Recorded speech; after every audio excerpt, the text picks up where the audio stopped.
É engraçado que a gente pode fazer um paralelo entre o Cavaleiro das Trevas e todos os filmes do Star Wars. Quando o Frank Miller escreveu lá em 1986, né, foi uma revolução dentro do seu meio, assim como foi a primeira trilogia do George Lucas. Na sequência ele tentou voltar a brincar com seu brinquedo, né, e aí a gente teve o Cavaleiro das Trevas 2 que não deu muito certo. Eu acho que só por esses desenhos já dá pra ver porque que não deu tão certo. Bom, e agora o Miller tá de volta. Só que assim como o George Lucas, ele não tá sozinho. Ele entregou lá a batuta para outro cara. Então tu vê que os dois eles estão meio relacionados assim nessa tentativa de revitalizar um clássico. Será que o Batman é um Jedi?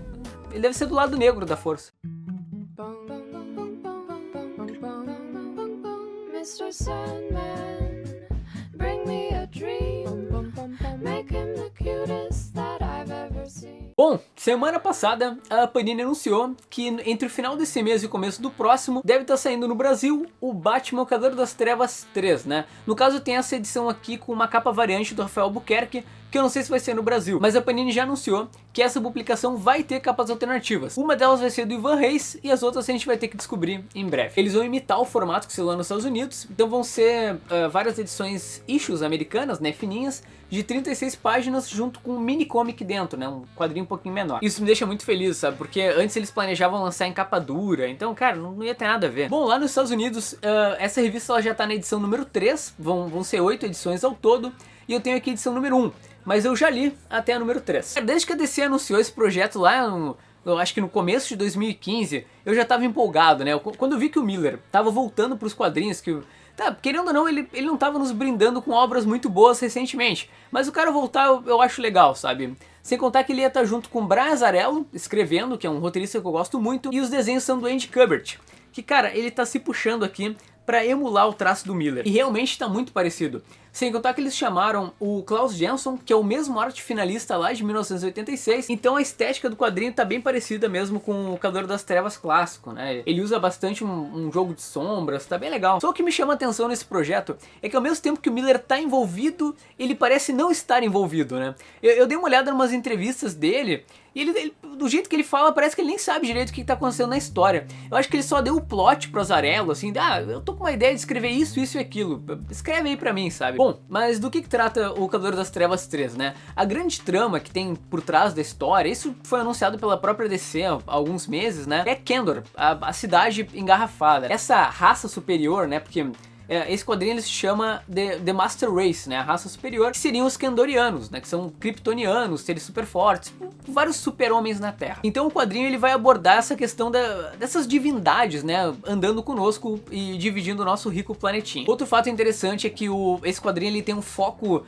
nas personagens femininas, né? A Carrie Kelly tá de volta, tem a Mulher Maravilha participando bastante, inclusive numa primeira cena animal. Curtição, na primeira edição ela tá derrotando um Minotauro, cara, ao melhor estilo Lobo Solitário com o seu pupilo nas costas. Não dá pra falar muito sobre essa primeira edição, cara, porque eu vou estragar alguma surpresa. A gente tem, na verdade, uma reprodução lá do Cavaleiro das Trevas clássico, né? Uma polícia numa perseguição, quando de repente, do nada, né, surge o Batman. Tem também as televisõezinhas, né, simulando lá a ideia da mídia do Cavaleiro das Trevas, né, a presença deles na história. E eu tô gostando muito, assim, até a edição número 3 tá bem legal a história, assim, não é nada tipo, o novo clássico, mas tem uns momentos bem épicos, assim, uns momentos do Batman bem, assim, badass, né? Tá divertido. E os desenhos estão muito bons também. Mas eu acho que o que mais me chamou a atenção foi a volta do Frank Miller aqui pros desenhos. Nessa primeira mini comic, né, vão ser 8 edições de Cavaleiro das Trevas Raça Superior. E em cada uma delas vai ter um mini comic, né, uma mini revista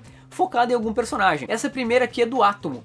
Cara, quando eu vi essa capa do Frank Miller eu fiquei apavorado. Olha esse super-homem, cara, tá muito esquisito. Mas se tu for observar, a arte interna lembra muito o Frank Miller até lá do Demolidor, né? Um Frank Miller lá na fase clássica do Demolidor, né? Tá muito bom, estão muito bons os desenhos. Embora que eu acho que tenha muito do Klaus Janson, né? Principalmente a arte final do Klaus Janson. Dá pra ver bem que são os traços dele, né? Misturados com os do Miller. Mas é legal de ver o Miller de volta, cara. Por mais que ele não esteja, como eu falei, escrevendo as coisas com aquela qualidade, é bacana ver, é nostálgico pra mim ver o cara de volta. Em resumo é isso. Tô gostando bastante do Cavaleiro das Trevas 3.